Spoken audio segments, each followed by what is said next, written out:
Well, first of all, you're absolutely right.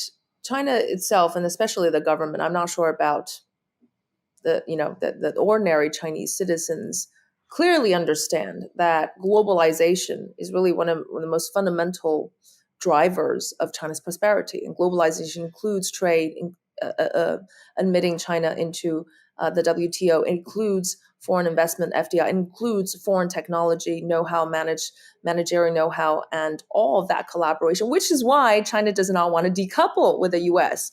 But that said, we look around the world, that is an open opportunity for virtually all of the countries, right? When you talk about global capital flows from the core to the periphery, that is the idea.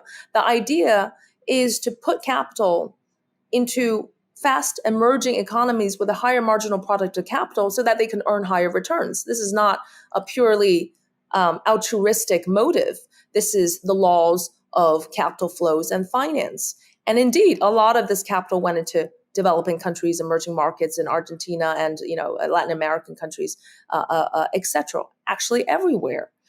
But how many countries were able to use it as productively and use that and leverage that to really reach where China is today? Well, a few countries, the likes of Korea and Singapore and Japan earlier on, a few countries that we know have gone to a rich income status. But the vast majority have been stuck in a middle income trap. China's still middle income, but it does cutting edge technology. I'd argue that that is a very unique feature of the Chinese economy today. A developing country with only a quarter of standards of living of the West is able to do cutting edge technology. And I think it has to be a combination of the interaction with the West through capital flows, through the knowledge links, through the universities.